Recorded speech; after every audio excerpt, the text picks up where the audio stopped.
Alrighty, welcome back to another thrilling installment of Mecha Mondays.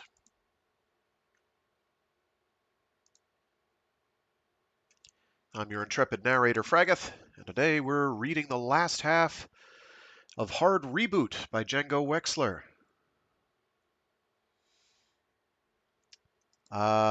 So previously on, we got introduced to the universe. Basically, we're I don't know, 10,000 years in the future or something, or more. Um, and humanity is spread throughout the stars, and Earth is a dilapidated, toxic backwater where some people do happen to still live, and there are still lots of ancient relics and archaeological stuff, uh, items of archaeological interest. And Scholar Zicticus 3 is from off planet and wants to study stuff. It's part of a mission to study some things, and she meets someone named G0, and who promptly tries to con them out of 10,000 of the local currency, fails, and goes on the run. And after a mech fight, Kas chases her and, well, discovers that this person is sitting on a truly valuable relic. And so they've agreed to try and put it back together. And that's pretty much where we left off.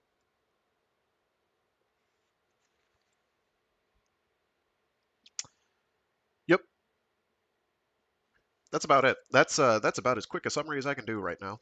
Um, I could be more detailed, but why not? Why bother when you could just listen to the last one? You'll probably notice that the stream description boilerplate material has changed slightly, and now has a link to a Discord server. So if you want to, you can join that Discord server and send me messages or and talk with other people who are there, whoever they might be.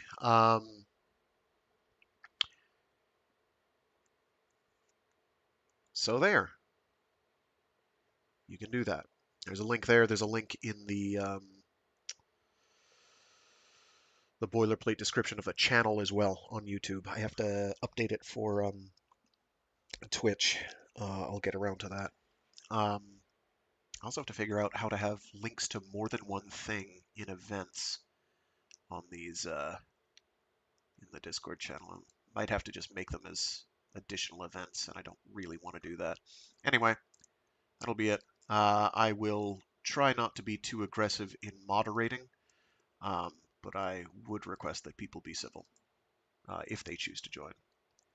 Um, and I reserve the right to give you the boot if you're not. So there. Um, that's about it. Okay, let's get cracking.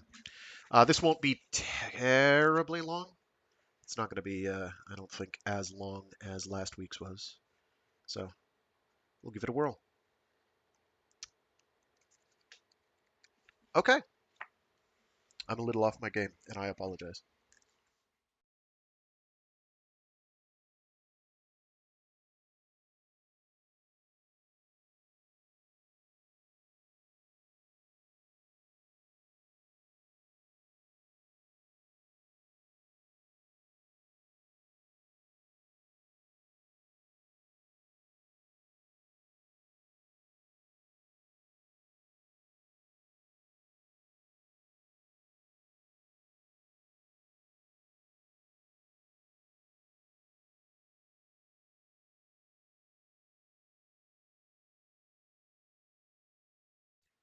Cass took a further quarter of an hour to convince Gneisen that rumors of her carnal excursions were greatly exaggerated, and that she'd have to locate any houses of ill repute on her own.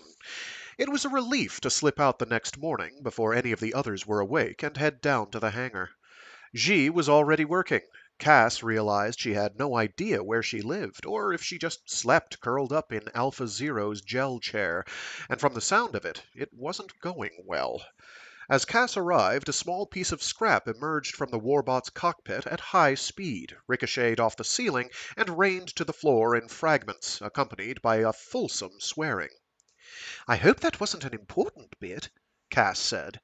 "There ain't no important bits if it doesn't slaggin' work," Zhi said, head popping up over the edge of the cockpit. "Sometimes you have to smash one as an example to the others, yeah?" Cass laughed. "That's how I feel about house plants." "What plants?"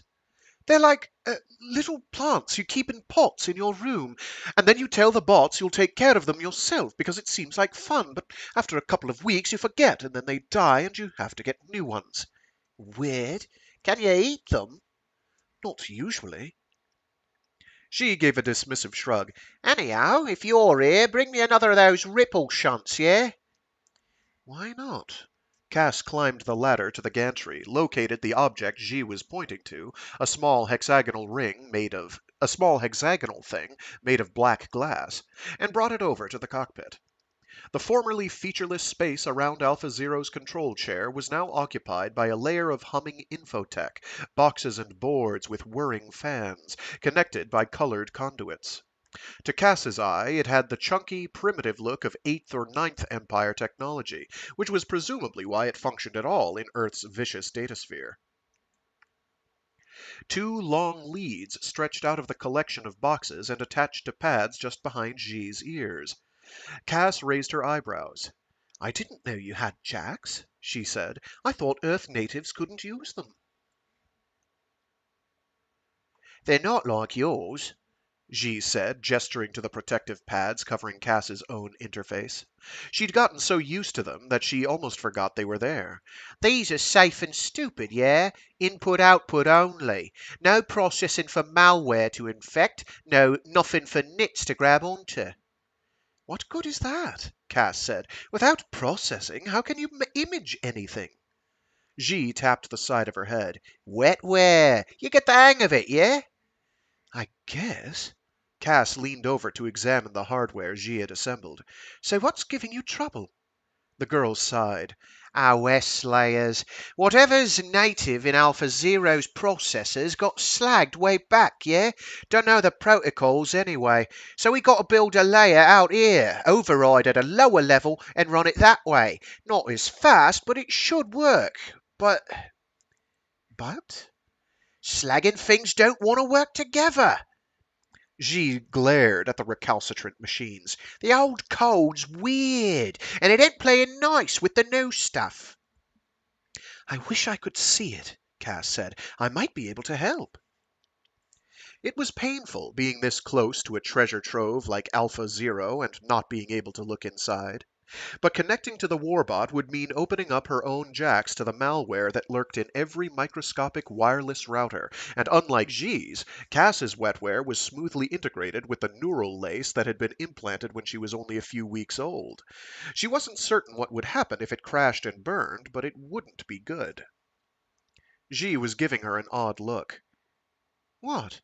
You really think you could help? "Probably." Cass straightened up. "My specialty is archaeocode, exactly the old stuff that's giving you problems. I'm a scholar, not an engineer, but I imagine I'd be able to contribute something." Want to try, then? "I can't." Cass touched her jacks protectively. "You have no idea what it's like." Have some, yeah?"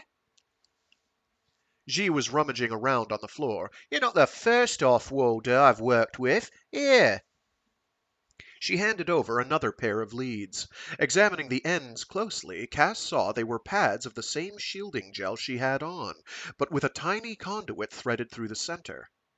"Even if this protects me from what comes over the air, the machines themselves are dirty," Cass said. "It's not safe." You don't connect direct," Xi said. "You connect to me, and I connect to the box, yeah? Then everything's filtered through my boning brain, and no nasties can get through." Cass's brow furrowed.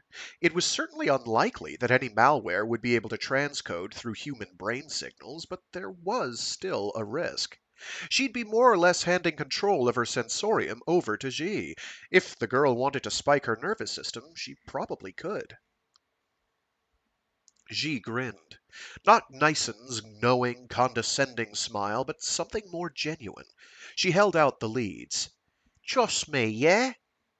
Fuck it. If Xi wanted to hurt her, she had a knife. She didn't need any fancy tricks. Cass climbed down into the cockpit, squeezing awkwardly in beside the chair. Okay, she said. What do I do?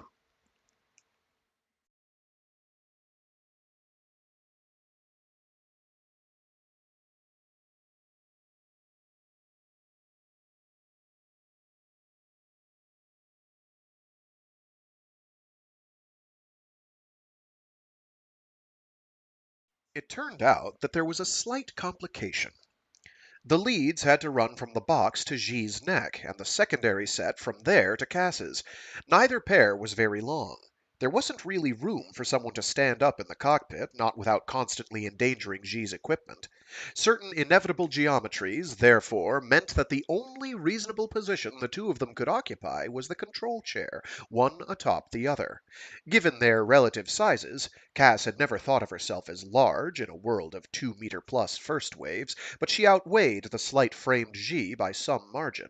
That meant Cass sat back as far as she could and let Xi sit on her lap. It was distracting. Xi had a tendency to go limp when she was concentrating on something entirely virtual, which meant that she leaned back against Cass, her head lolling on Cass's shoulder and her short hair tickling Cass's nose. Cass had started out with her hands on the armrests, but Xi had rested her own hands on top of them, and after a few embarrassed moments Cass had pulled hers away. For lack of anything better to do, she'd fastened them around Xi's midsection, as though they were riding a speeder bike. Whenever Xi shifted or stretched, it did interesting things to the toned muscle under Cass's fingers. Gneisen had complained about not having had an in-flesh fuck for months. For Cass, it had been, well, she wasn't eager to compute the exact length of her abstinence, but considerably longer, since before her promotion from scholar apprentice. Sim flings were perfectly satisfying and considerably less complicated than the alternative, so she'd always told herself, anyway.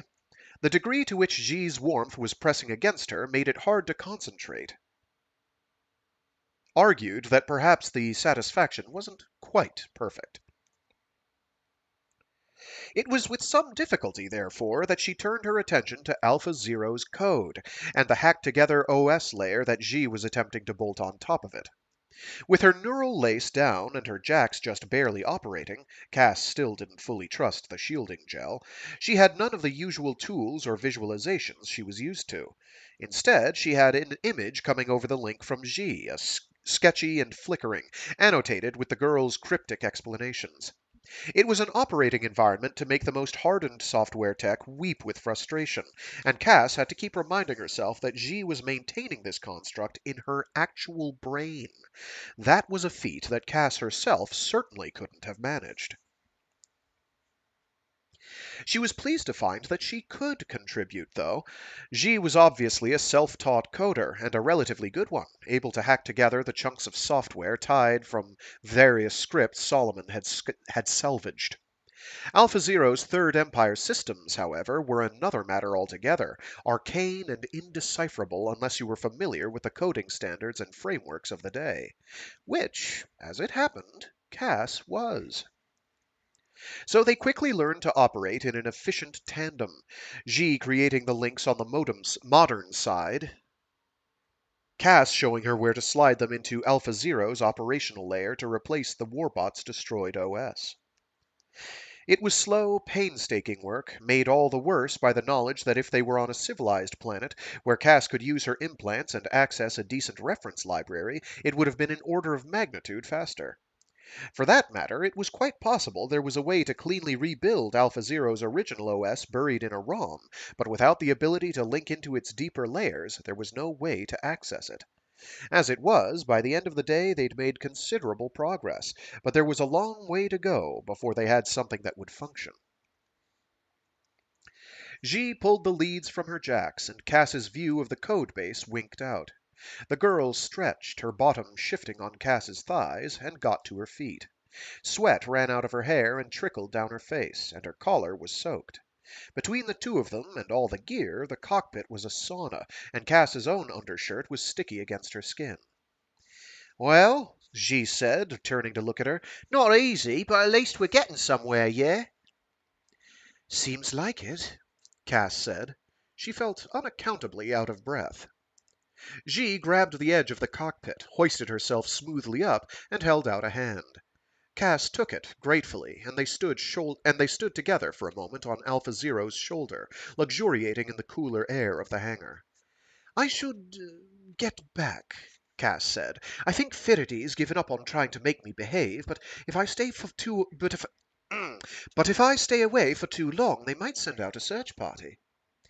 Right, Zhi said, and I don't know about you, but I'm ravenous. You've got enough food down here? Cass said. She hadn't thought, until now, about how Zhi was surviving, cut off from the rest of Scav society. Ah, yeah, I stocked my boat hole with plenty of water and sludge. Zhi paused. You'll be back tomorrow? Cass nodded. Yeah. Good. I ain't sure I can finish this without you. Zhi wiped sweat from her forehead. You've got a real way with the old stuff, that's for sure. Thanks. Cass took a deep breath. I'll try to bring you something from breakfast. The tour company always gives us too much anyway. It just goes to waste. Sure, Zhi said. There was something on her face Cass couldn't read. Confusion? Amusement? Don't be stupid, Cass. She remonstrated herself. She remonstrated with herself during the long trudge back to the shelter. She's still blackmailing you. Nothing's changed. Just because she's got a pretty smile and nice eyes, and it feels good to have a warm body next to you, and the way she smells. She shook her head, having lost her train of thought. Anyway, none of that is important. She's a scav, for throne's sake. This time, Firidy didn't even bother to glare at her when she came in.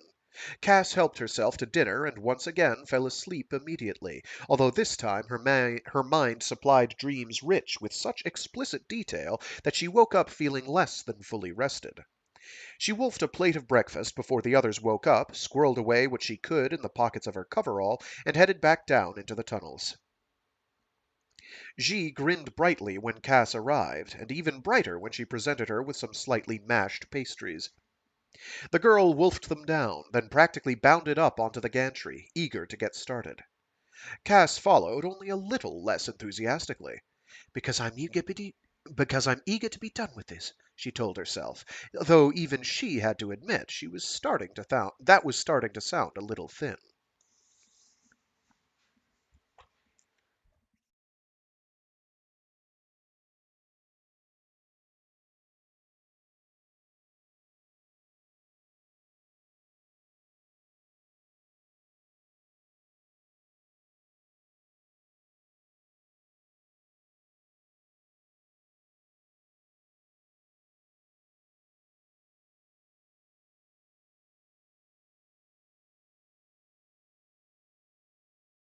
The trouble is, Cass thought, this stupid planet and its stupid lack of network.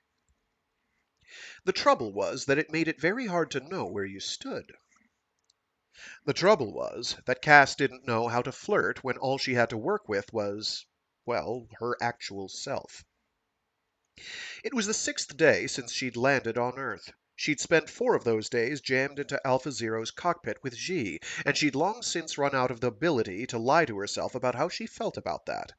It wasn't just the shape of the body pressed against her during those coding sessions, although that was a factor. Zhi was funny, whip-smart, and alive in a way that Cass hadn't understood she'd wanted until she'd come here, worlds away from the scholars who surrounded her on Sentinel.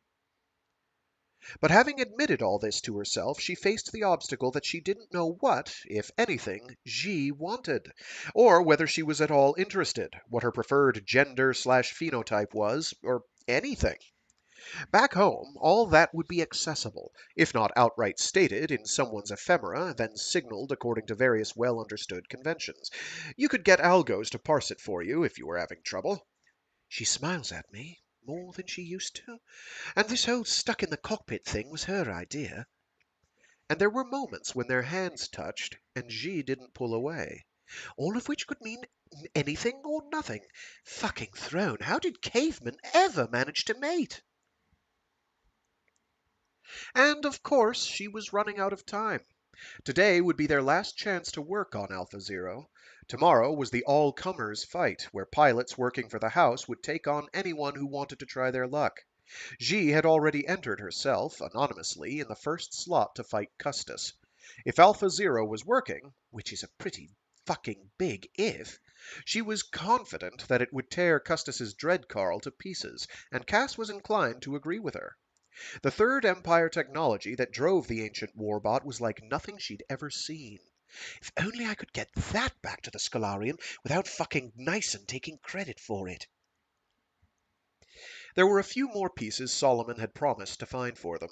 None of it, according to Xi, was absolutely critical, but it would help stabilize the patchwork OS they'd built on top of Alpha Zero's original system. Cass yawned as she passed under the gate to the Scav town. She'd gotten increasingly less sleep as the week went on, spending more hours on the code, and headed down the main street to the engineer's shop. There was something different in the air today. Fewer people lounged outside their ramshackle dwellings, and more doors were closed, as though in expectation of bad weather. The gangs of children that had grown accustomed, like feral dogs, to Cass's presence were now absent. Cass frowned as she approached Solomon's little shack. Something's wrong, but what to do about it? On Sentinel, she'd alert security, but the closest thing to that here was the house and its enforcers. Enforcers. Maybe Solomon knows what's going on. She paused in front of his curtain and caught the smell of blood. Oh, fucking throne. She pushed through the curtain, then pulled up short, hands to her mouth. Solomon hung, upside down, in the doorway between the front and back of his little shop. Someone had bound his hands behind his back, strapped his feet to a pillar, and slit his throat from ear to ear.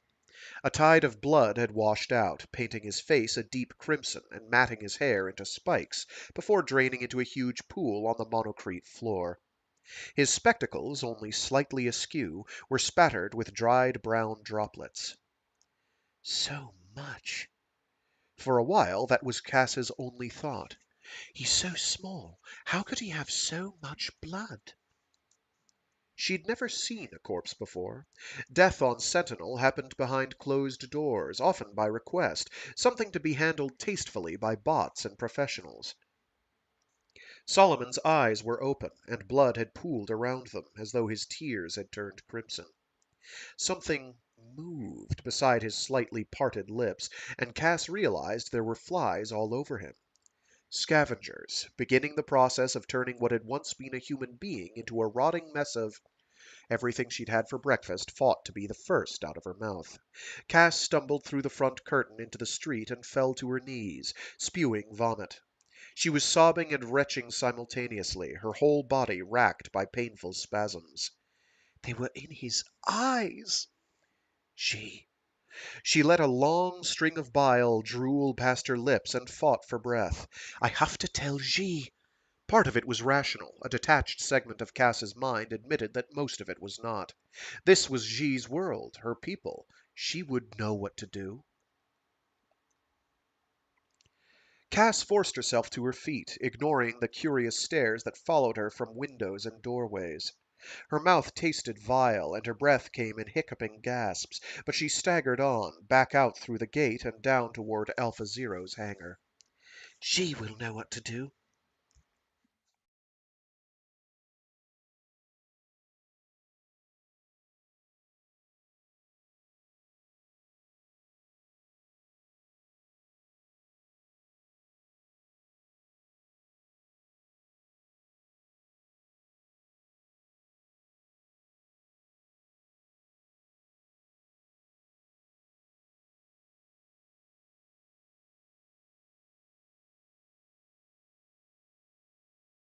Xi wasn't sure what to do, and it was starting to get on her nerves. The problem was that Cass was too off-worldery for her own good. Xi was reasonably sure Cass wanted to fuck. She was absolutely certain that she herself wanted to fuck. Xi had tried to communicate her understanding of this set of facts and assure herself of Cass's similar comprehension of the same by a series of time-honored and generally well-understood hints and allusions, casual touches, a smile and a pointed glance.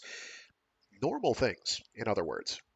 Any other scav would have already rolled their eyes at how ridiculously direct she was being.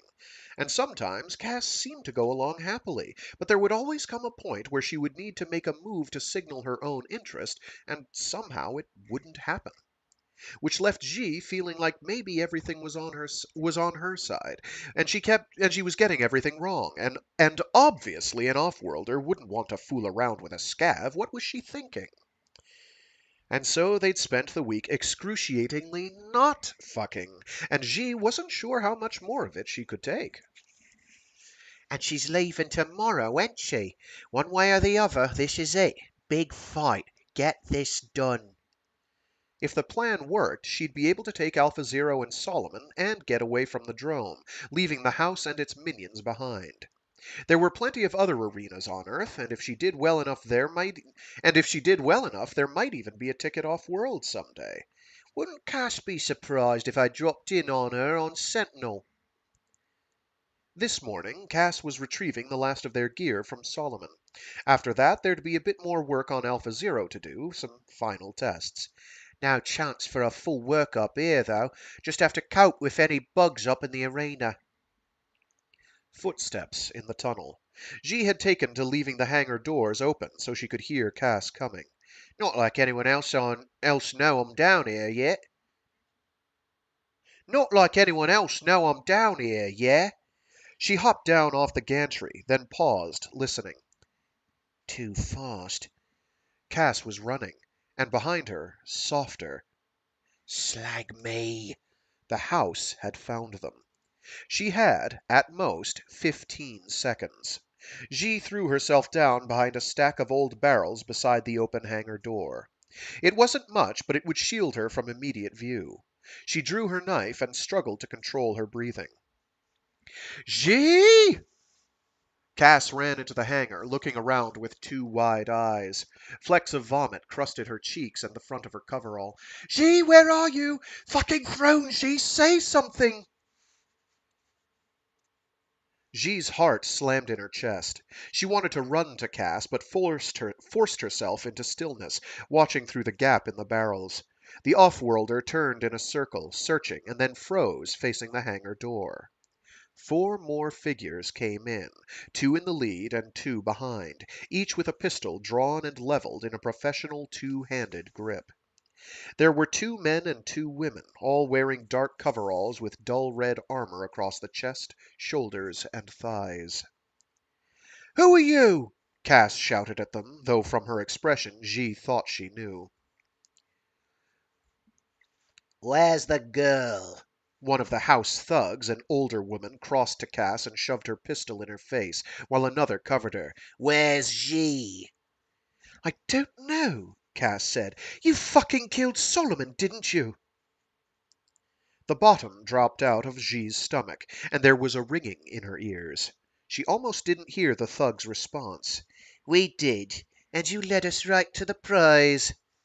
She pushed her gun against Cass's forehead. Now where is Xi? I don't know. Cass stood to her full height, defiant. Going to fucking shoot me? That's going to be hard to explain to the arch scholar.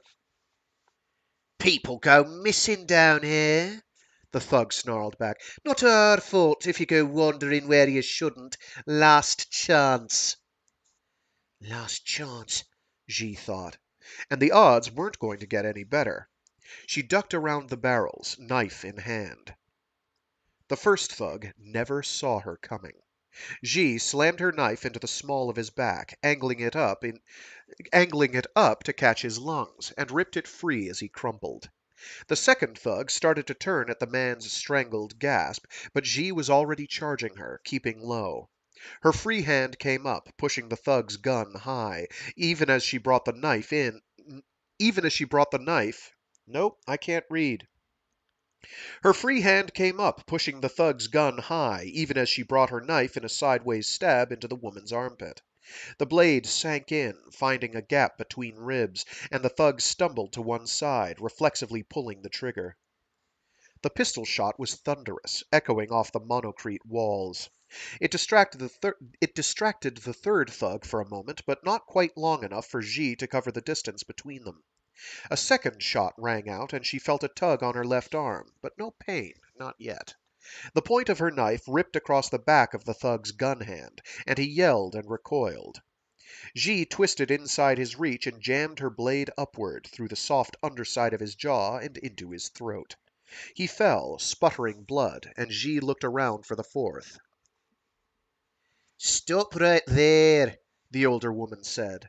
She had a knife in her offhand, pressed against Kas's throat. The off-worlder pulled it close in front of her. Her pistol was leveled at Zhi. Drop the knife or she dies. Zhi paused for a long moment. Blood was running freely down her left arm, and the wound was beginning to hurt badly. Zhi squeezed her free hand into a fist. At least her fingers still moved. Kas's eyes were very wide, but she didn't look out of her mind with terror. She met Zhi's gaze, and there was a question there. Go ahead and kill her, Zhi said. She's just an off-worlder. I've gotten what I need out of her. Drop the knife, the thug said. No. House must have told him to take me alive. Ain't that convenient? Zhi's eyes flicked to the left, and Kas gave a very slight nod. The off-worlder's hand rustled against her leg, showing 3 fingers. Then 2. Then 1. Zhi ducked and threw herself forward, just as Kas twisted in the thug's grip, shoving the older woman off balance and snaking one arm between her and the knife. The pistol roared, and at the same time the thug pressed her blade home, spattering blood. Kas screamed. Zhi felt another shot go over her shoulder and grabbed the thug's wrist before she could fire a third, twisting her arm out of the way and stabbing her in the belly, just below the edge of her armor. When she doubled over, Zhi tore the blade free and jammed it sideways through her throat. The thug hit the monocrete like with a wet wheeze and a clatter of armor, taking the knife with her. Zhi left it there and ran to Kas. Hey! Kas's scream had died down, but she was staring at the bright red flow down her arm as though in a trance. Zhi grabbed her, blotted the blood against her own shirt, and did a quick assessment. Hey, you'll be okay. Just a cut, yeah? A long and deep one across the back of her arm, but it could have been a lot worse. It could have been a slagging throat. Zhi tried not to think about how thin a chance they'd played. Cut. Kas's voice was small. You killed. Everybody's dead, yeah? Not quite true. One of the thugs was still choking on her own blood and twitching, but close enough. You're safe. Can you walk? Kas blinked. Walk? Gotta find somewhere safe and secure. It's not far. Just follow me, yeah? Couple of steps. That's right. Kas followed Zhi out of the hangar, past the bodies. When her foot came down in a pool of blood, she shuddered, but kept moving. That's good, Zhi said when they were outside. Where are we going? Kas's teeth were chattering, and blood still dripped down her arm. My ideo, Zhi said, grabbing her wrist. Come on, this way.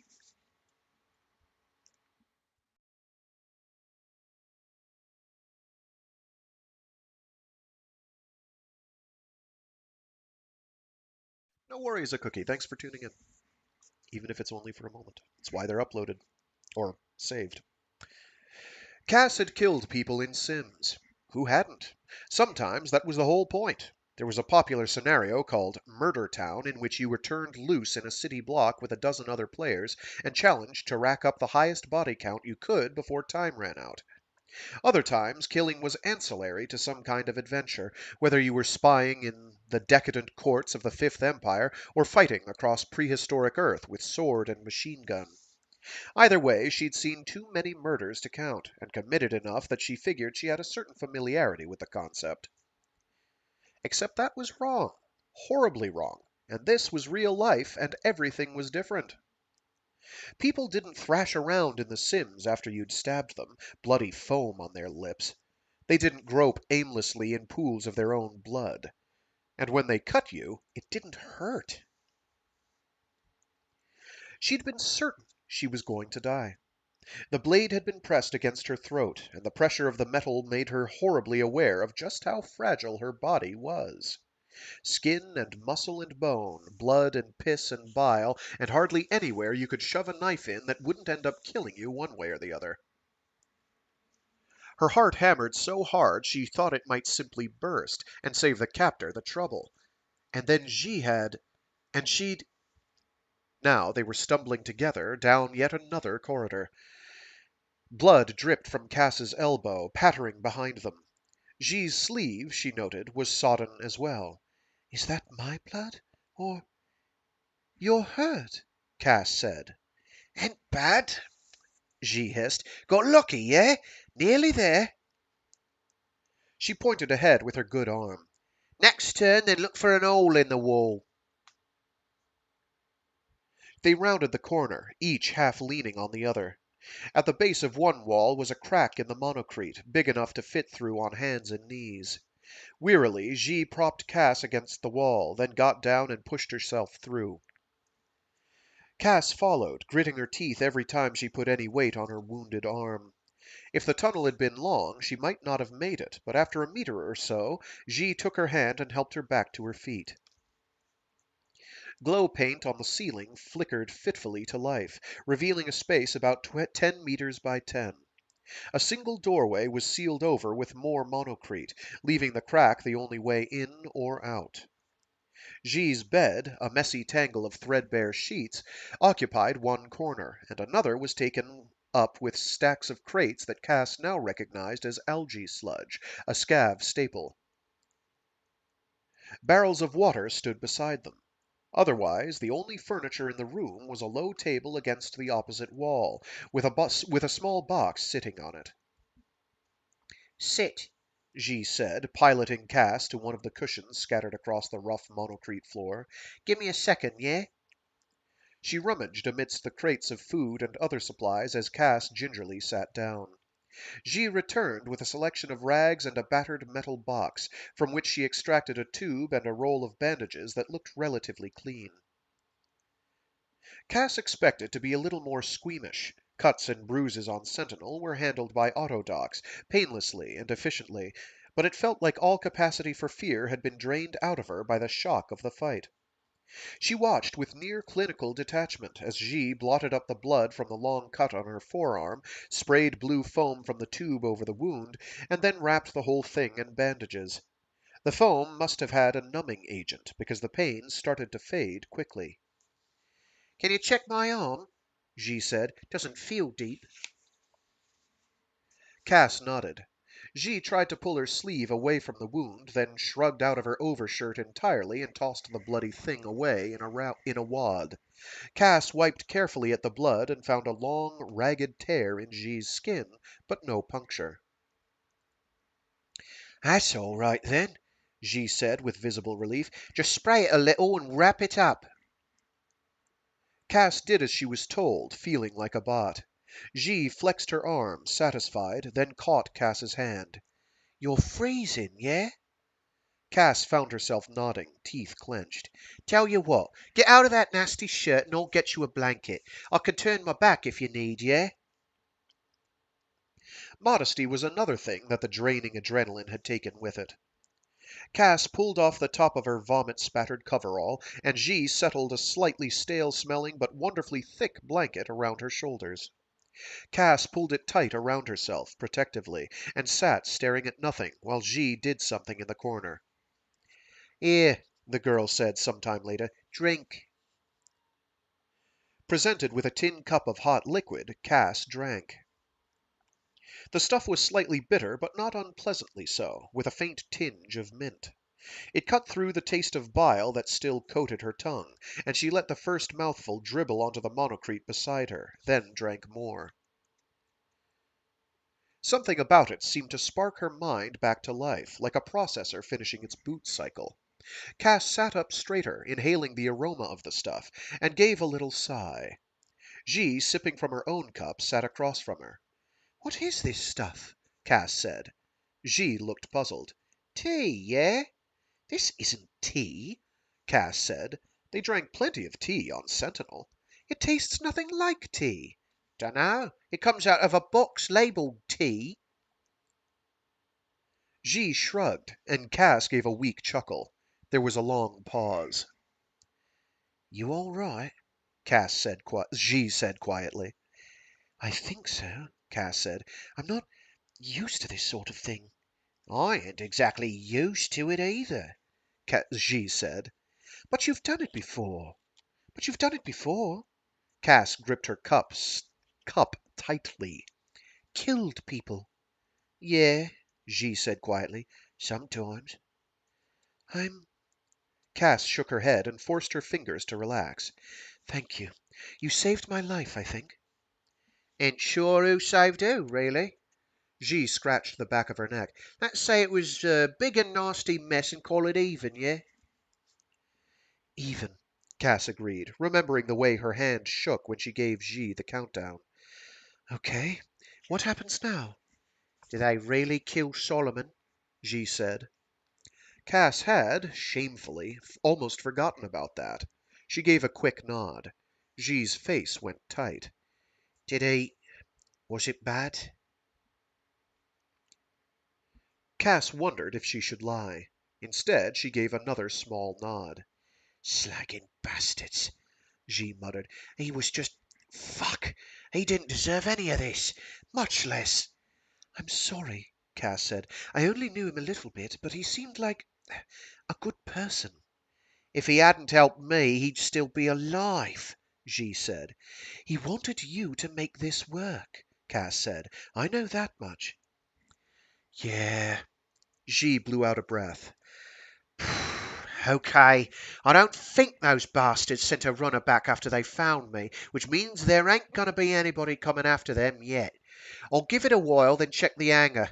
If there ain't no goons waiting, then the plan's the same as before. Finish up Alpha Zero, take him up to the fight tomorrow, win.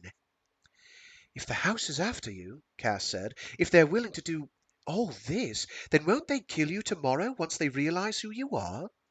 They ain't likely to want to with all you off-worlders watching, Zhi said. Bad for business, yeah? And I'll have Alpha Zero. They're welcome to slag and try. What about after the fight? I'll figure it out, but that should get you free and clear. Right. That was, after all, the point of all this. Free and clear. Okay. They fell into a long silence again. Zhi drained her tea and went back for another cup, and Cass sipped from hers. She was suddenly extremely aware that Zhi was wearing only pants and a thin sleeveless undershirt, which was soaked with sweat and didn't conceal much. She coughed, and Zhi looked over her shoulder. So, Cass said, this is where you live? I know it ain't much, Zhi said. I've been moving a lot recently. But this is a good spot, yeah? Hard to find, sealed and dry, not too far from the hangar. I was happy to find it.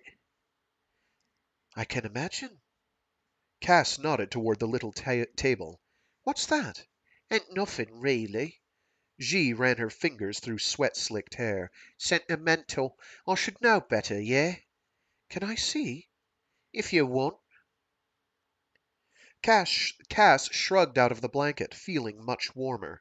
She contemplated her own discarded shirt, but it was crusted with blood and vomit, and she couldn't face the thought of touching it. If Zhi's comfortable and transparent under things, I can manage with a bra. She shuffled across the room on hands and knees and sat down beside Zhi in front of the table. I found this in an old storeroom, Zhi said, touching the little box reverentially. Vac sealed, yeah? It took Cass a moment to understand. The box was made of wood, polished so the grain was visible. On Sentinel, it would be a cheap, bot-fabbed thing, free to anyone who wanted it. Here, on old Earth, where every bit of furnishing was crete, metal, or plastic, it was unique. It's beautiful, she said. Zhi ducked her head, embarrassed. She reached out and flipped the box open, revealing a picture set into the lid. A physically printed image, Cass realized, and marveled. This planet. It depicted a girl, recognizably Zhi, but only 5 or 6 years old, with another older child. A man and two women stood behind them, arms looped around one another's shoulders, all smiling. Their family resemblance was unmistakable. Your parents? Cass said. Yeah, Zhi said quietly, and my sister. There wasn't going to be a happy ending to this story, but Cass felt like she had to ask. What happened? We were scavs, G said, with a shrug. Mama Baru and Mama S always wanted to find something better.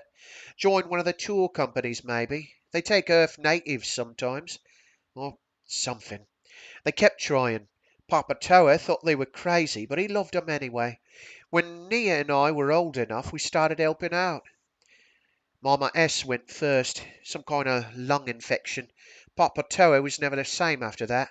When Mama Baru died in a tunnel collapse, all in gear, he kinda went into himself. He didn't come out again. G swallowed, running her thumb over the image. Nia tried to take care of me, and Solomon, he was with us by then. But one day she just didn't come back. She gave a small shrug. It happens, yeah? Lot of tunnel to get lost in. Ain't nobody gonna go searching for your bones. Cass reached out, tentatively, and touched the girl's arm.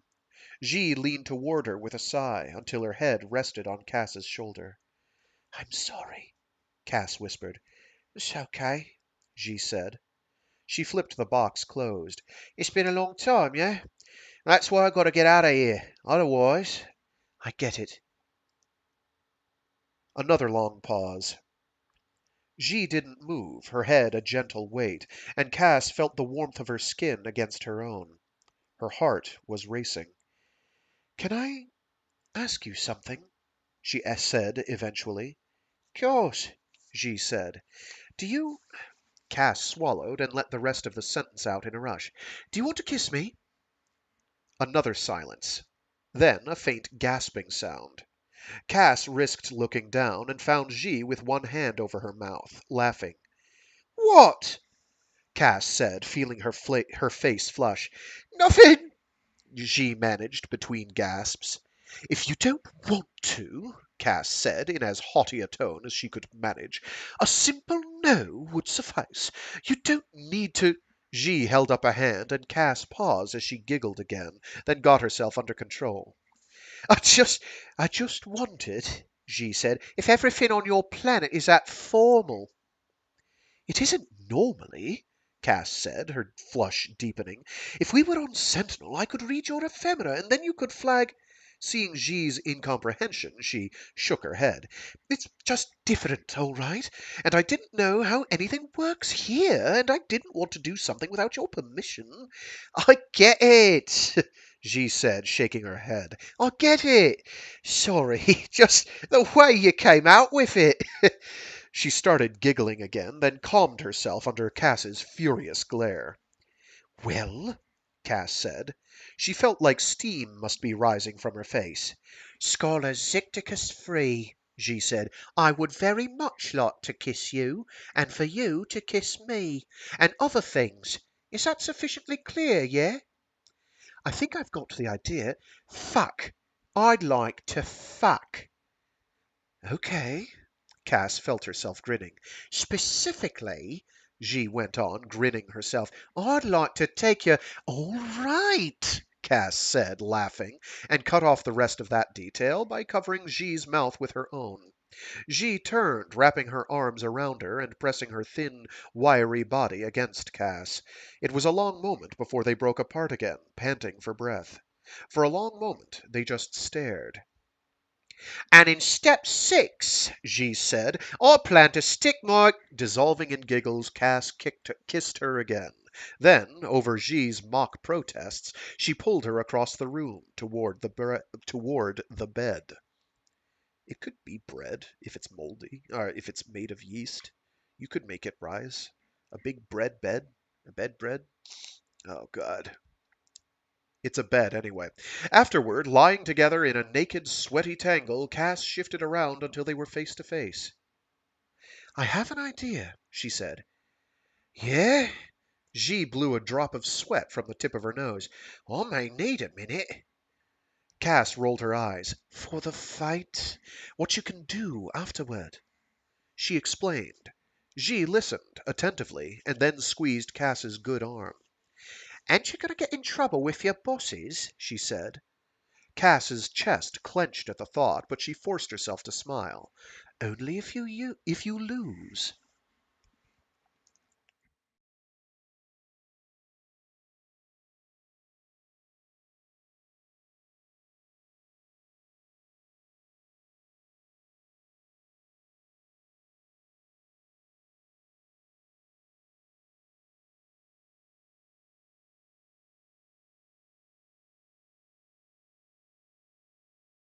Scholar Zicticus 3! Faraday said, stiff and aggrieved, for all the world like a parent scolding an angry toddler. Scholar Zicticus 3! There we go. Cass stopped in the door to her room and gave him her best innocent look. Once, the merest suggestion of his disfavor would have her quailing, but things had gone rather beyond that now. Yes, Faraday?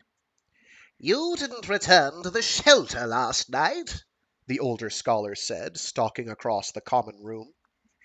I didn't. I was otherwise engaged. You might have been dead for all we knew. I'm sure homeward voyages would have compensated the scholarium in that case. Don't joke with me, Cass. Faraday's lip curled. Your behavior on this trip has been unconscionable. A junior scholar on her first research expedition should enjoy some leeway. I understand that. Believe it or not, I was young once. You mentioned that last time, Cass murmured. But you have ignored repeated warnings.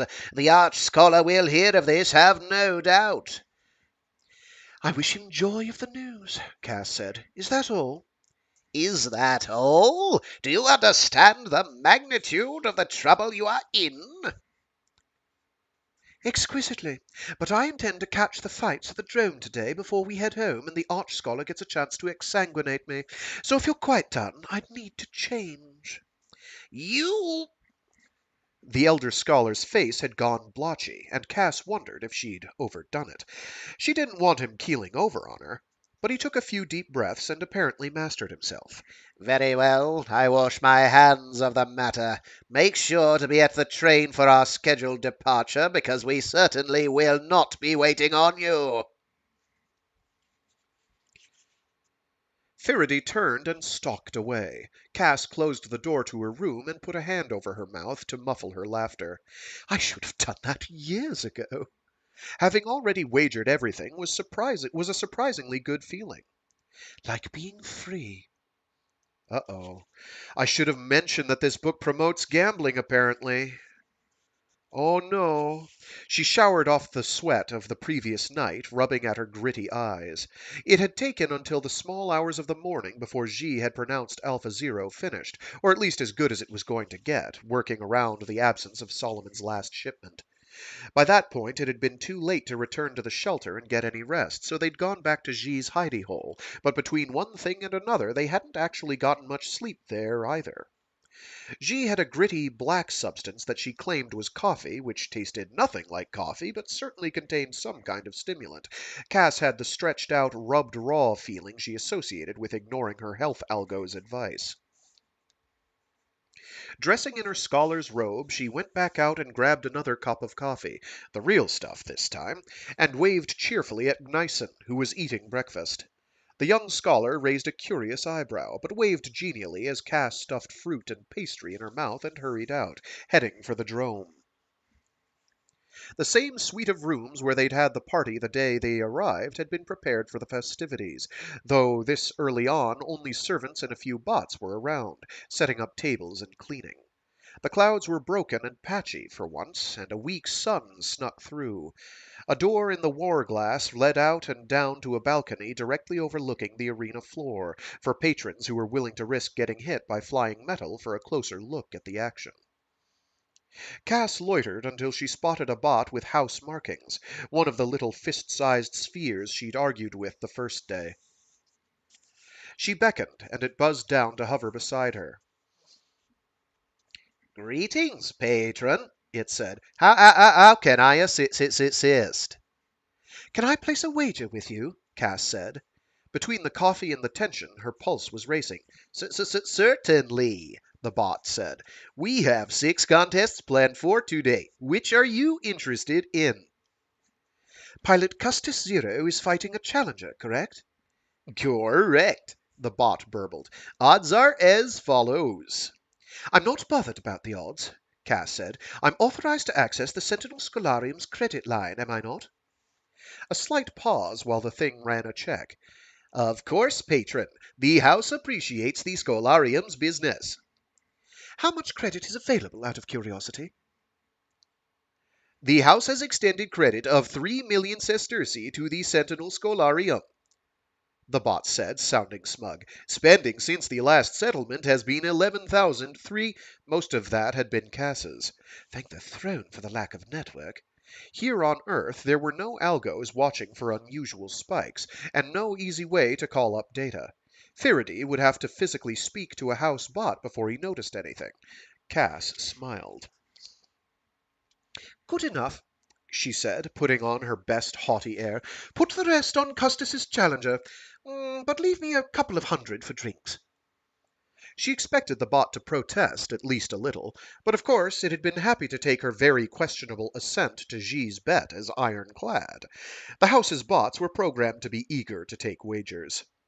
Registered, the bot said. 2,988,250 sesterci on the Challenger to pilot Custis Zero. House fee will be 10%. Will there be anything else, patron? No, Cass said, heart hammering harder than ever. That'll do for now.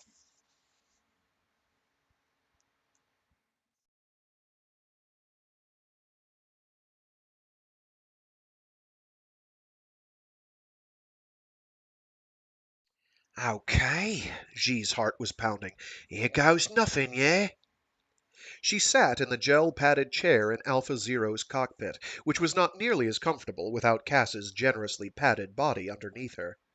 Leads ran from the makeshift control rig to her jacks, and fans spun up as she sent startup commands into the hardware. When she was satisfied that their hacked-together OS was up and running, she ordered it to activate the link to Alpha Zero's hardware. The ancient warbot began to hum, very slightly, as power flowed through it for the first time in millennia. Xi had checked and rechecked every connection, but for a moment she closed her eyes and prayed to the throne that everything would hold. Then she glanced down at her feet, where she'd carefully set the precious wooden box with her parents' picture. If you're watching me, maybe throw some luck my way, yeah? She ordered the cockpit closed. It sealed around her, noiselessly, ancient technology smooth as oiled slag. No clunky screens here. The entire cockpit flickered once, then seemed to go transparent, the black metal walls shifting to display the feed from the external sensors. It was as though Xi, her chair, and her ugly patchwork machines were floating where Alpha Zero's torso should be, the rest of the hangar drawn around them with perfect fidelity. Killer. Xi grinned like a shark. You and me are gonna get along just fine, but... Gingerly, she ordered Alpha Zero to stand up. There was a brief hesitation, the lag introduced by the clunky OS, but then the Mecha obeyed. Xi pushed the gantry aside, astonished at Alpha Zero's deftness. She'd dropped the bodies of the house thugs down a deep shaft, but the bloodstains were still there, crusted brown on the monocrete floor. Xi stepped over them and out into the corridor, moving cautiously.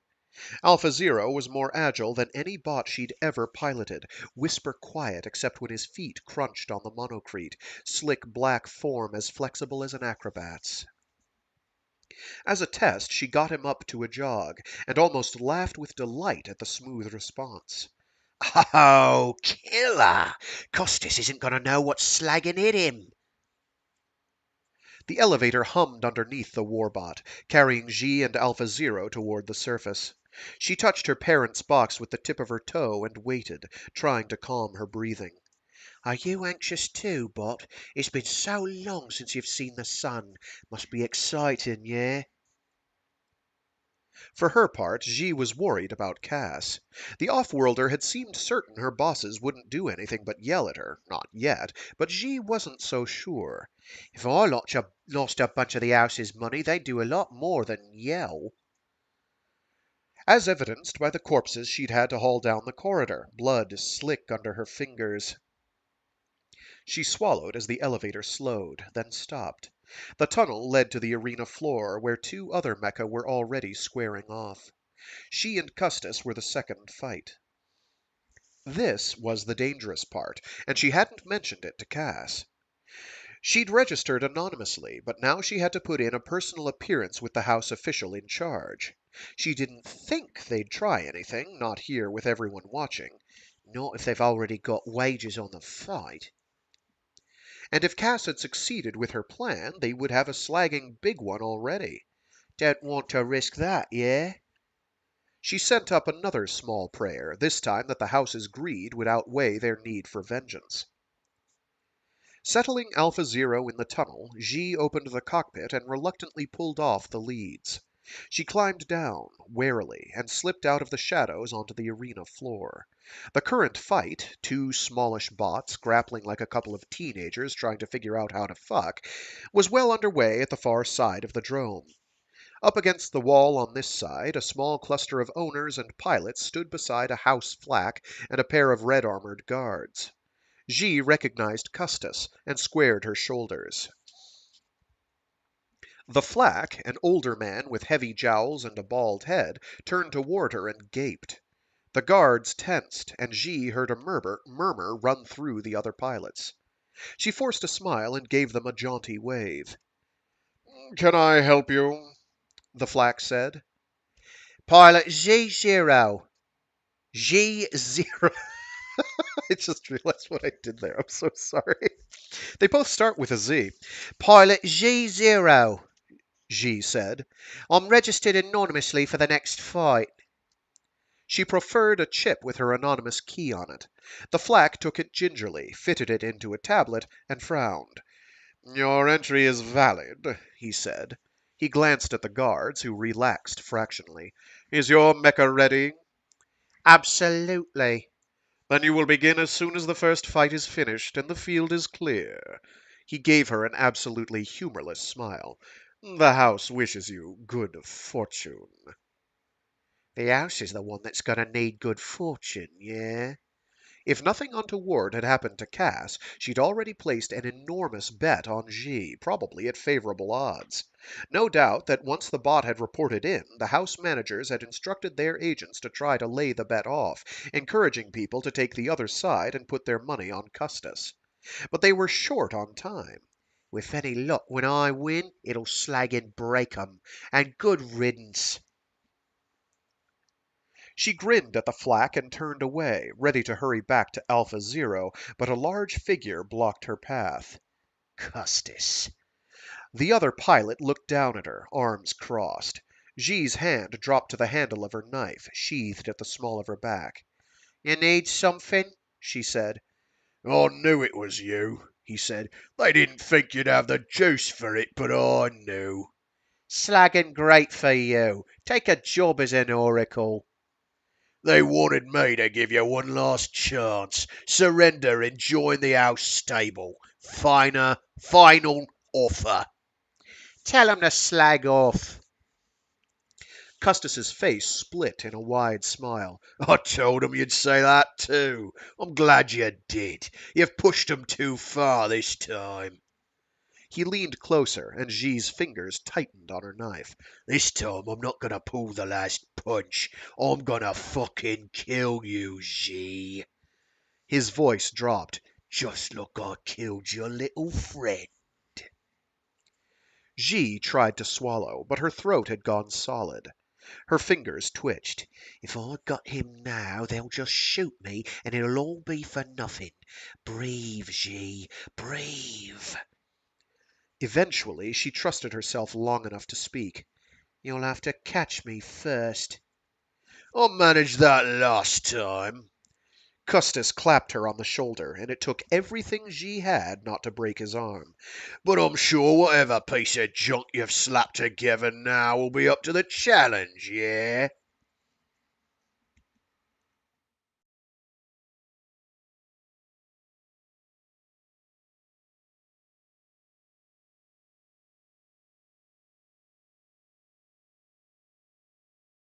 The first fight, which the house referee tried to bill as some kind of grudge match, made Cass realize just how good a pilot Zhi was. Even in Speedy, a junkyard mecha, she'd been worlds above whoever drove the two converted labor bots that grappled with one another as a prelude to the main event. Finally, something broke inside one of them, and it went down and didn't get up again. More labor bots came onto the field to clear them out of the way, and Cass drifted to the window, looking down. The lounge was filling up, but only gradually. Firidy, Vanalt, and Gnyson were here, the elder scholars shooting Cass ominous looks while Gnyson addressed the bar and buffet. A scattering of other tourists were around, too, but fewer than had attended the first fight. Maybe they all found the brothel. Maybe they all found the brothel. Cass had had a single glass of something strong and purple, but that was all. If something goes wrong... She couldn't imagine how things could go wrong in a way where she might be able to fix them, but she refused to take the chance nevertheless. Come on, Zhi, let's get this done. The second match, the referee announced, his voice coming over the speakers, will be Pilot Custis 0 against Pilot Zhi 0. A rematch from last week's event, which I'm sure you all remember. Fighters, take your places. Alpha Zero emerged from the tunnel. It was so black that it looked like a roughly humanoid hole into the depths of space, the reflections of the arena lights sliding across its surface like smeared stars. All that was really visible was the long knife in the warbot's hand, which was a scavenged weapon Solomon had delivered. If Alpha Zero had any integral weaponry, they hadn't been able to access it. But they had made the mecha move. Cass watched with swelling pride as the Third Empire warbot stalked across the field with a predator's grace. The code that had seemed so rickety and haphazard when she was in the midst of it worked, and Zhi's skill showed through. Cass imagined her cocky grin, and a smile spread across her own face. Most of the tourists didn't know what they were looking at, of course, but here and there people were drifting to the window. Those who understood a little bit about warbots, or simply could tell that there was something different here. What? Oh, I have a brain that doesn't pick up on context, apparently. But here and there people were drifting to the window. Those who understood a little bit about warbots, or simply could tell that there was something different here. Cass saw Vanalt do a double take, then prod his husband sharply. Firidy looked down at the ancient mech and whispered something under his breath. No dread Carl is going to stand up to that. Ninth Empire junk couldn't compare to the glories of the past any more than a child's wooden toy sword could stand up to a real blade. Cass felt a triumph fizzing through her veins. Then a door opened on the other side of the arena, and something big came through.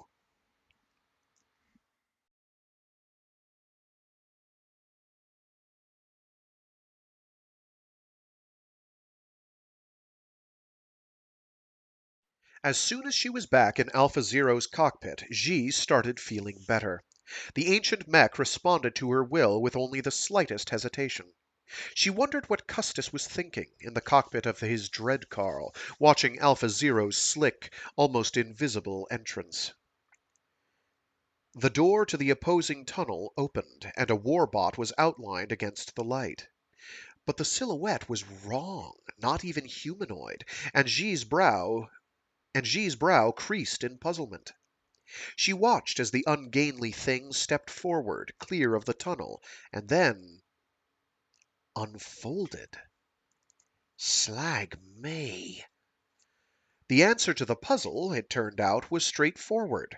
The warbot had been bent double in the tunnel, unable to stand to its full height. It did so now, what had to be 20 meters of polished metal gleaming in the ranked drome lights. It was twice the height of Alpha Zero. Its vast chest plate was battered and battle-scarred, with the merest suggestion of a head at the top, bearing 3 red-tinted lights like eyes. It had 4 arms, 2 on either side, the top pair bearing long axes, while the bottom ended in colossal spikes, ideal for punching through armor plate. Zhi had never seen anything like it. And nobody's seen anything like it. I think that's the first time we've actually gotten a size reference for how big these robots are. Um, and that's 20 meters, which means for the Gundam-minded among you, uh, that's still shorter, I think, than, say, the Sazabi. So these things are pretty tiny, relatively speaking. They are not terribly massive. Because if hers is substantially smaller than this thing is, say half the height, you're looking at a 10-meter machine, which is still a very large ambulatory humanoid object. But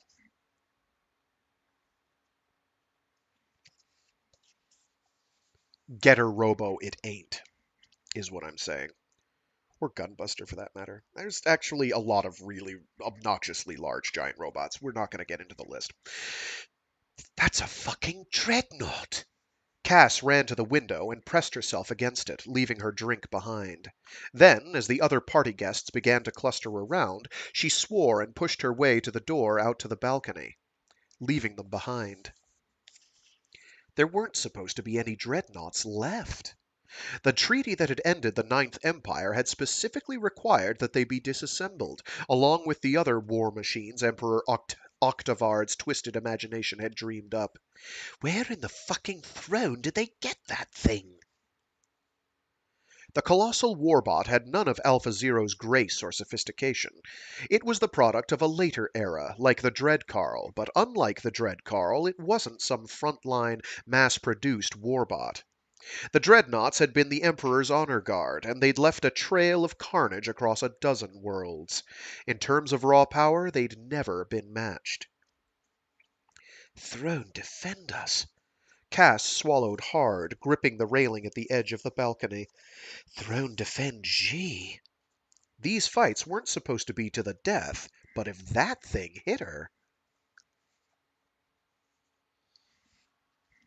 Well, Zhi forced a smile onto her face. just have to make sure not to get it, yeah? I was surprised when they offered to let me drive this monster. Custis's voice crackled and popped over the link. Apparently, the betting was going in your favour and the house was getting nervous. Honestly, I would have preferred to take you down in a fair fight, but I'll settle for squashing you like a bug. Not gonna beg me to surrender again? Oh no, Custis said. This time you die. The match will continue until one mecha is disabled or the pilot surrenders, the House Flack said. Deliberate killing blows are not permitted. Begin. Small fucking mercy there. Custis wouldn't need to pretend he'd killed her accidentally, not with the size and power of the monster's weapons. All the more reason not to give a chance to use 'em. Alpha Zero sprang forward, a leap with so much power behind it that it caught Zhi by surprise. The acceleration slammed her back against the gel's seat, then threw her forward against the straps when the bot landed, feet spraying sparks and pulverized monocrete. The leap had taken her behind Custis, and she ran at the monster's legs, knife aiming for the back of the knee. The huge mech twisted, rotating at the waist 180 degrees. Its two axes slashed down, and Zhi desperately aborted her attack and threw herself to one side, then ducked under a spiked punch. She scrambled away, out of range, as the monster straightened itself out, torso remaining steady while its legs made a neat circle. Custis was laughing. Nice try, Z, but it's not gonna be that easy. Ain't any fun if it is, Zhi muttered. She pushed off again, more gently this time, circling to the right. Custis Custis swung at her with a spike, and she dodged, waiting for the axe. When it came down, she stepped inside, raising her hands to catch the monster's arm as the blade went over Alpha Zero's head. She wrapped herself around the huge forearm, pulling the monster off balance with Alpha Zero's full weight. What the fuck are you doing? Custis said. Even in the odds a little. Zhi shot back. She dropped her knife, shifting the monster's arm. Custis tried to reach her with his other axe, but his enormous warbot was too wide for him to get any leverage. Zhi felt a jolt as his flailing limb managed to connect, but Alpha Zero's black armor held against the wild blow. She concentrated on her grip, putting one hand on each side of the monster's elbow. Then she set Alpha Zero's legs, feet digging into monocrete, and twisted. Metal screamed and sparked as the monstrous folly of the Ninth Empire strained against its ancestor from the pinnacle of technology. But Alpha Zero had all its weight behind it against a comparatively weak joint. All at once, the elbow gave way, spraying shattered metal, and the huge axe dropped from limp fingers to clang against the arena floor. You fucking slag! Custis roared. The spike arm on his right side pistoned out, driving for Alpha Zero's back. Zhi shifted enough to miss the point of the spike, but the base of it still caught her a glancing blow. The impact sent Alpha Zero tumbling across the monocrete, whipping her back and forth against the restraints. Desperately, she turned the fall into a controlled roll and brought it to a stop, only meters from the edge of the arena. The hardware all around her was getting hot, fans screaming, the cockpit turning into an oven. Sweat dripped down Zhi's face, and she blinked it away from her eyes. She concentrated, getting Alpha Zero back on his feet, putting her back against the wall as the monster crossed the arena after her.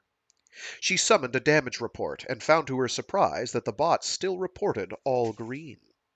Zhi eyed the straining, makeshift interface hardware and gritted her teeth. Alpha Zero will hold out longer than our junk will. Custis came on, 3 arms ready, the fourth hanging limp and useless. Zhi squared herself against the arena wall, waiting. Her knife was on the floor behind him, but she wasn't sure it would be any good. The huge bot's armor was too thick for a stab or a slice. Which leaves a twist as the only option, yeah? The monster attacked.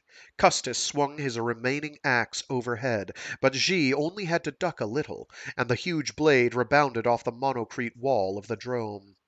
She kept her eyes on the spike, bringing Alpha Zero's arms up to parry one blow, then twisting out of the way of the other. With a horrible rasping crunch, the monster drove its weapon a meter into solid monocrete, cracks spidering outward through the wall. Then, as Zhi had hoped, it got stuck. It was only for a moment, but that was long enough. She threw herself forward, jumping onto the immobilized arm with both hands extended, hitting it with all of Alpha Zero's strength. Once again, it was the elbow that gave way. This time, the forearm tore free entirely, leaving the spike stuck in the wall and Custis wielding an amputated stump, sparks crackling and arching from. It must be arcing, but it's misspelled. It has an H, and it shouldn't. That's okay. Sparks crackling and arcing from severed cables.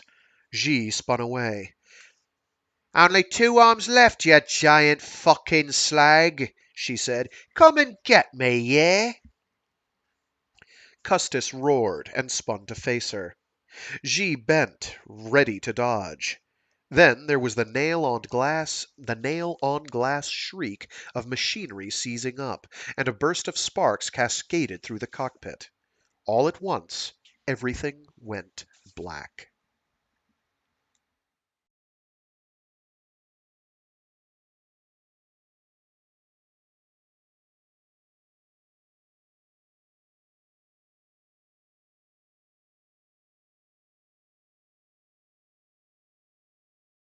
Cass watched with mounting disbelief and then giddy excitement as G systematically took the dreadnought to pieces. Her perspective had shifted again. Alpha Zero had seemed small and weak against the dreadnought's bulk. Now it was the dreadnought that looked hopelessly outmatched, a lumbering, hopelessly slow behemoth against a slick, fast killer. She shouted in triumph as Xi ripped off one of the huge warbot's spike arms, and she wasn't alone. Everyone inside the lounge was watching now, though no one else had dared to emerge on the balcony and watch the struggling mecha without the protection of war glass. Cass could see the rage in the dreadnought's movements, the frustration of its pilot. It turned to face Xi, and Xi got ready to evade. And then Alpha Zero went perfectly still. For a moment, Cass thought it was a trick. Custis apparently did too, because he lashed out with his remaining axe, aiming for a point well past where Xi was standing in anticipation of her dodge. But the black mecha didn't move at all, and the haft of the axe connected with its midsection, bowling Alpha Zero off its feet and sending it rolling toward Cass and the lounge. The bot slammed into the wall below the balcony, sending a shiver through the monocrete, and lay in a heap like a corpse. Something's gone wrong. It had to be the control rig, the OS she and G had spent so long putting together, or more likely the hardware that ran it. Maybe G can fix it. Cass pictured her in the cockpit, tumbled over and over by the warbot's wild roll, fighting the restraints to get to the broken machines. And then what? She had no tools in there, no spare parts. If the system is down, she can't even signal for surrender. The dreadnought was advancing across the arena with its axe and its wicked spike, and the house referee showed no inclination to call off the fight. She's going to die. Cass would be ruined, of course, and possibly the Scholarium as well. She would spend the rest of her life in an institution for the dangerously insane. But in that moment, none of it seemed to matter. She's going to die! Xi's glorious, cocky smile, all her wit and wonder, smeared into paste by screaming metal. No, no, no, no. Behind her, in the lounge, people were shouting. Cass reached up behind her ears and tore away the pads of blocker gel. A mental command woke her implants, putting her jacks into fully active mode for the first time since they'd breached Earth's atmosphere. Augmented UI bloomed across her vision, familiar and strange at once, a constant companion from what now felt like another life. Almost immediately, red warnings began to blink. A tide of malicious traffic, firewalls collapsing, contamination imminent. She ignored it all and reached out for Alpha Zero. The warbot responded to pings, at least. There was a brief stutter of handshakes and protocols, and then she was in, looking at a devastated domain. Sometime during the millennia it had slept, Earth's endless adaptive parasite software had broken through even Third Empire military-grade security and turned the warbot's onboard processors into a digital wasteland. But Alpha Zero was military hardware. As Cass had hoped, it had been designed with this scenario in mind, accounting for the possibility it might be compromised by combat hackers or battle worms. Deep in its core, physically etched into diamond media, was a clean copy of its system code.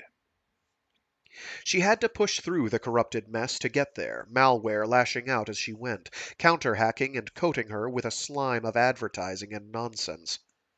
More vile code streamed in through her jacks, viruses iterating through a million generations in a microsecond, twisting themselves to breeze through her pathetic civilian security.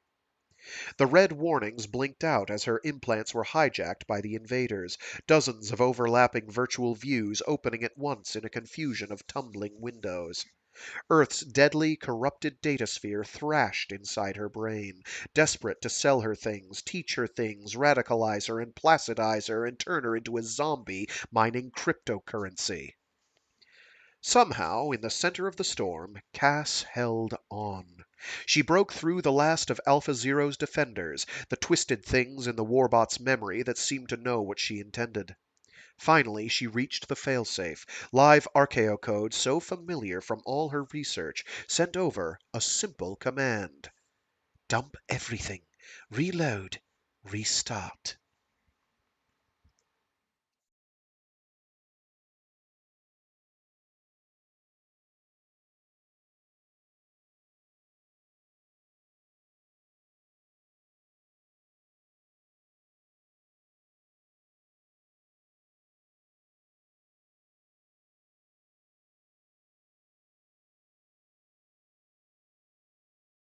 Move, you heap of slag! Xi tore at the restraints in pitch darkness, sending every command she could think of down the leads. Nothing responded. She wasn't sure the things were even still connected. We ain't finished yet, yeah? Fucking move! It was like being buried alive in the universe's most elaborate coffin. Except out there, somewhere, was the monster, crippled but not down, coming for her. The first she would know about it would be when Alpha Zero started coming apart around her. I'm sorry, Kas. Xi wanted to scream. Our code worked. It had been the hardware that had failed, ancient processors crashing and burning under impossible conditions. I'm sorry. Light blinked on, a white diamond hovering in the darkness. It didn't shift when Xi turned her head. Virtual light coming down the leads from the warbot. Bit by bit, achingly slowly, the diamond filled in with green. Come on. Xi didn't know what was happening or why, but she knew it was her only chance.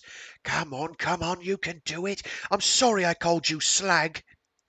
The diamond filled, and a gentle tone rang through Xi's head. Then the cockpit went translucent again, the view from the sensors painted across the walls. Xi clenched her fingers on the armrests and sent commands to get the warbot on its feet. Xi? Kas's voice right in her ear. Kas? Ow? Never mind, Kas said, then dissolved in a rush of static. He's coming. Alpha Zero got back up, moving smoother than it ever had. The slight lag between intention and movement was gone, and the warbot responded to the leads like it was Xi's own body.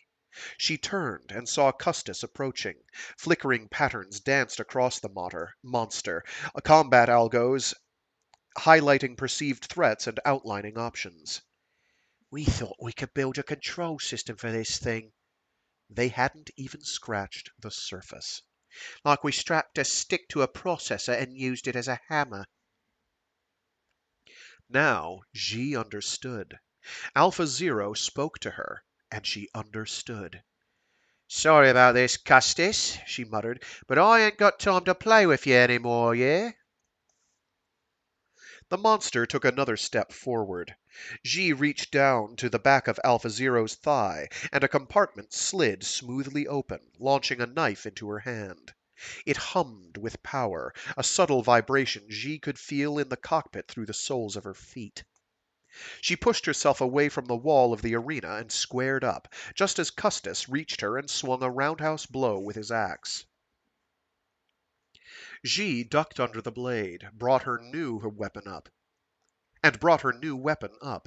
She slashed at the elbow and nearly stumbled as Alpha Zero's knife went through joint and armor as though they weren't there, carving through solid metal like a spoon through algae sludge. The monster's forearm fell away, axe and all. Xi grabbed the sparking stump with her free hand, lifting herself into the air and clear of the desperate swing of the monster's one remaining arm. Her knife slashed across its chest, scoring deep through the meter-thick armor. She made a crossing cut, forming an X of torn metal, the triangular ends red hot and peeling back. Zhi grabbed one and ripped, metal tearing with a horrible screech. Sparks flew, power arcing from damaged conduits, and the monster staggered back against the wall. Zhi leapt back to the ground, skidding to a halt in a spray of torn monocrete.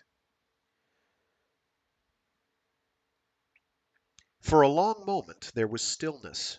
Alpha Zero was silent, except for the hum of his blade. Energy crackled across the monster, hissing and popping, but it didn't move. The victor? The House Flax sounded hesitant, as though awed by what he'd just seen. The victor is pilot G0! G felt like she was floating. Time for the last part of the plan. She cut in Alpha Zero's external speakers, and her voice boomed around the dome. I have something to say.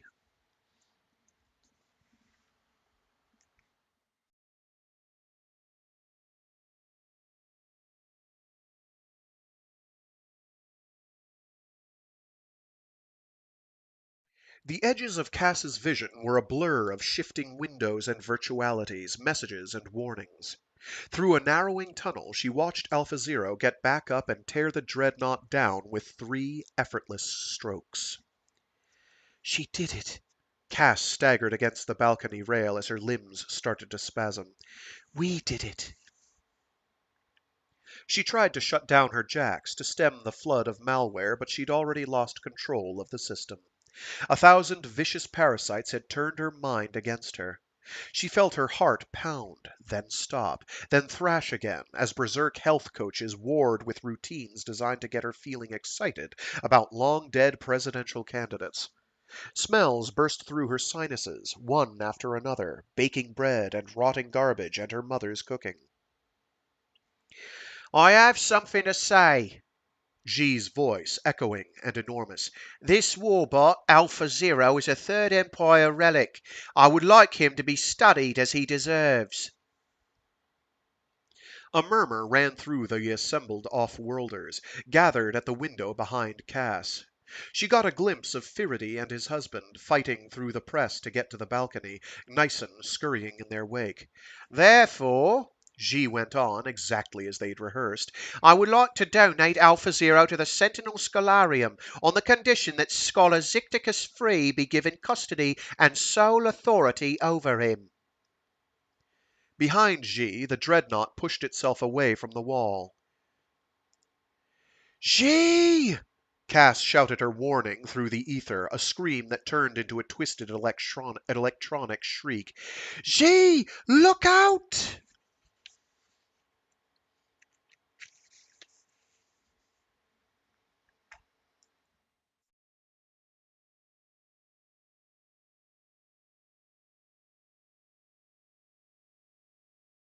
G! Out! G spun.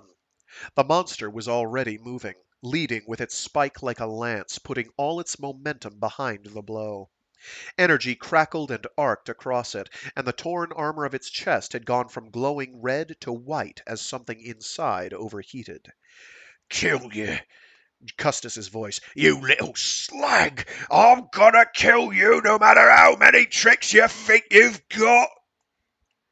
Alpha Zero flashed up a dozen options for escape. G executed the simplest, stepping smoothly aside as the monster lumbered past. Custis tried to turn, coming around in a wide arc. Energy spiderwebbed the huge warbot continuously now, and the glow was too bright to look at. Goodbye, Custis, G said. Kill you! Something inside the monster exploded, armor bulging with the force of the blast. Flames gouted from where G had cut it, followed by a gush of molten metal, dripping out like white-hot blood.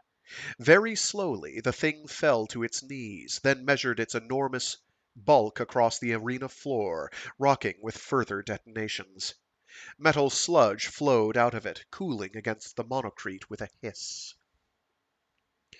It ain't enough, Solomon, G thought, but it's something, yeah?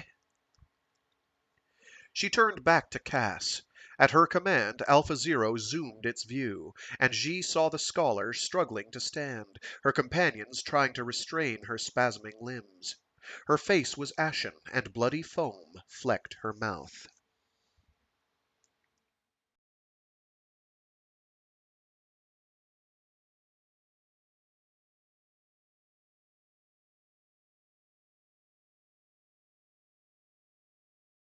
This may Fix your, end your, sell your, have been, buy, buy, buy, fuck, hate.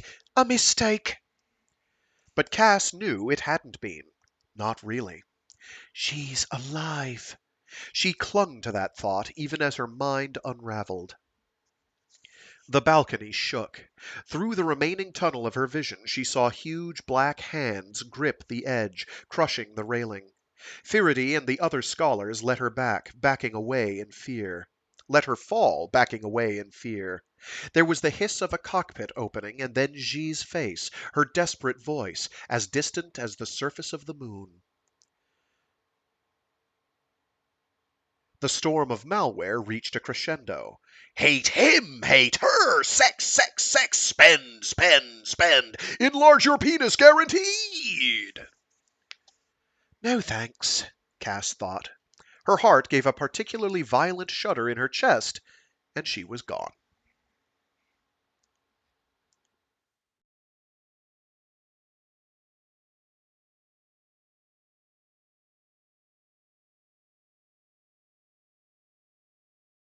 When she woke up, Cass was in a clean bed, under clean sheets, and, best of all, the familiar pings of a clean network all around her. Am I dead? If there was an afterlife, Cass had always hoped that it had a decent network. She opened her eyes. No blinking messages urged her to sell surplus organs. That's something. The room around her was clean and off-white, with gentle lighting and soothing patterns of subtle shadow undulating on the walls.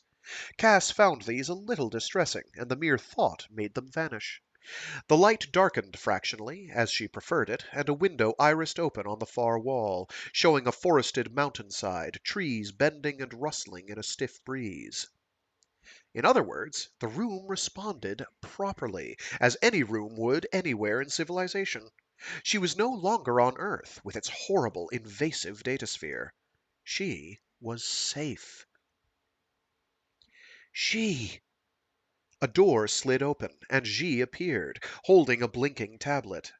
She looked from the device to Cass and grinned.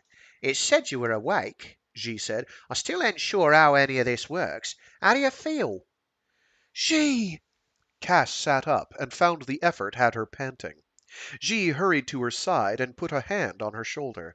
Easy, easy, Zhi said. You're gonna be okay, yeah? Just take it slow. Am I? Cass shook her head, the room spinning around her. Where are we? Space station, Zhi said, as proud as if she'd personally constructed it. For off-worlder big shots, yeah? Which apparently is what you are now. So I'm not dead? Not any more. Apparently things got complicated for a couple of minutes there. Cass put a hand to her chest and felt her heart's steady beat. I was. You're okay. You're talking to me. You're talking to me, ain't you? Zhi shook her head. I told that old stick Faraday that my gift of Alpha Zero only applied if you were around to receive it. That got him real interested in getting help for you, yeah? I imagine it did, Cass muttered.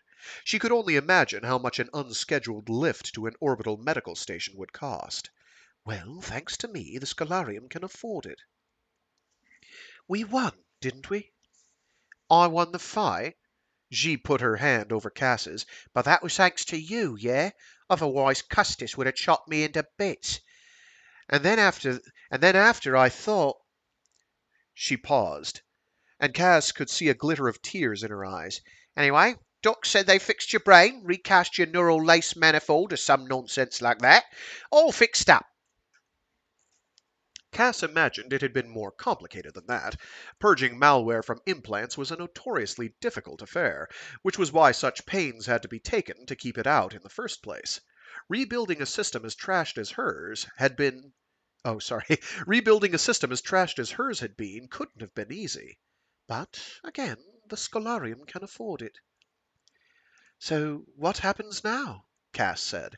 Last I heard, the house is going to law with your Scholarium to try and get out of the bet, because otherwise they're dead broke, and also some authorities want a word with them on where that big warbot came from. Alpha Zero's coming up on the next heavy lifter, and then him and you are headed back to Sentinel. I swore a law thingy to record the gift and the conditions. Got an algo to help me. When you get back, you'll have a genuine Third Empire relic. Only you're allowed to touch. Let's see the arch scholar take that away from me and give it to Nyson. Cass matched. Cass matched G's fierce grin for a moment, then hesitated. What about you? She said. Well, I ain't sure. G gave an exaggerated shrug. I got the pot from the fight, yeah? That's something. Maybe enough for a ticket somewhere, but I'm not sure what I'll do when I get there. Cass eyed her, caught the gleam in her eyes. Her smile returned. Have you considered Sentinel? She said. Maybe, G said. Think there'd be a job for me there? Research assistant sort of thing, yeah? Research partner, Cass said, then paused. If that's what you want. In answer, G leaned in across the bed and kissed her.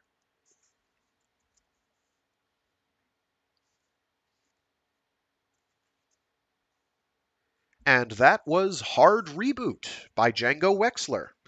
It's a short one. It's a cutie one. It's a fun little romp.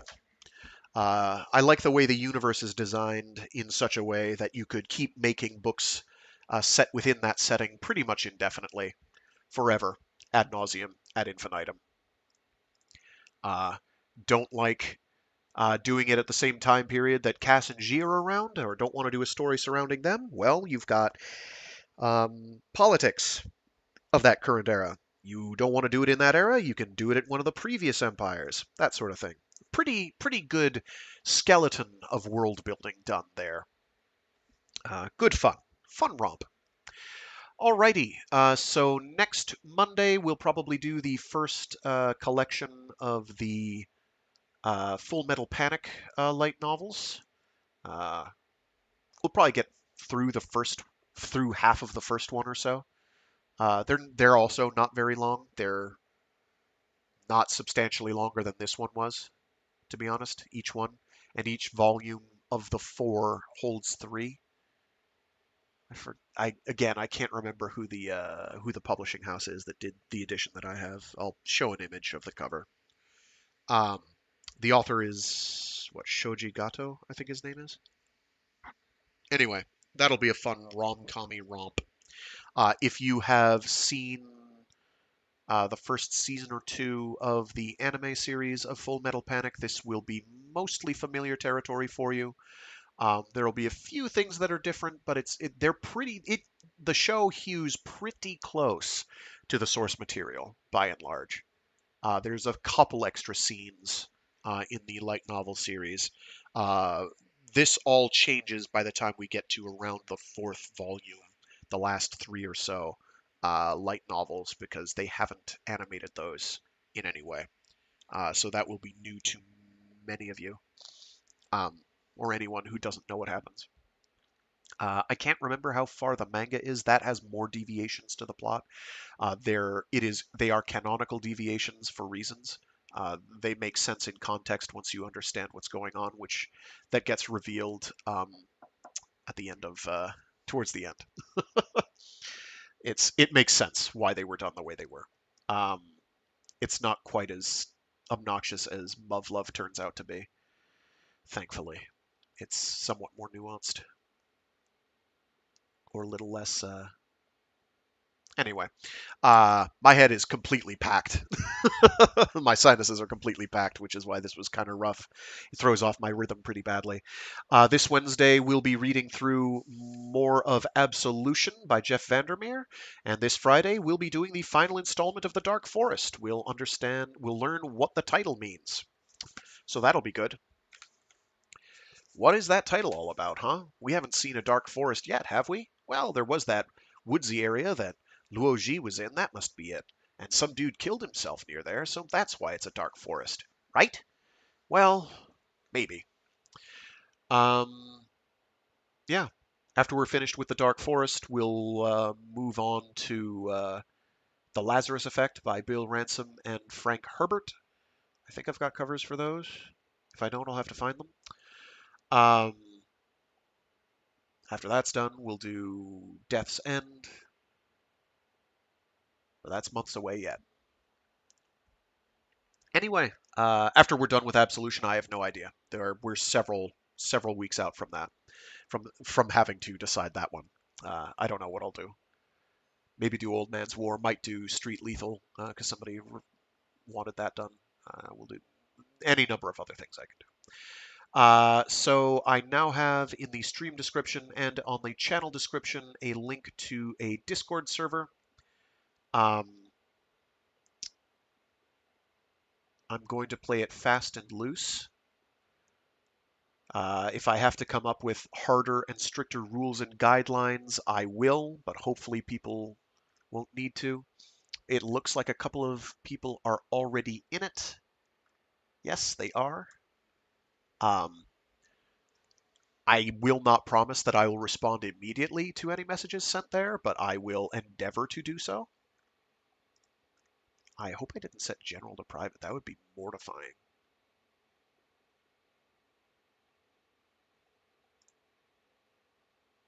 That would be pretty awkward. Anyway, um, we'll fake it until we make it. I'll try not to have any like obvious annoying pings unless people want me to send like at everyone pings whenever I'm about to stream. I have an event thing set up that'll show up for every event every week.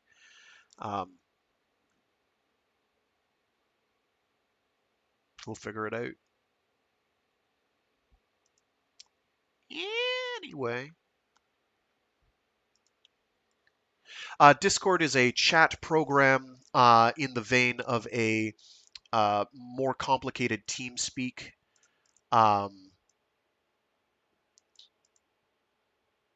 If you know what TeamSpeak is, or other voice chat, it allows for either voice chat or text. The main perk that it's got going for it is relatively low bar for entry in terms of setting up a server for your own use, um, which is about the only reason I did it. Also, mostly for convenience, because I don't really use social media per se.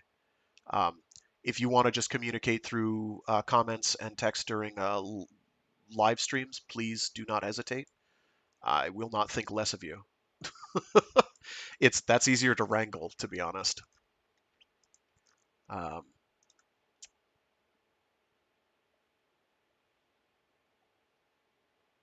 yep.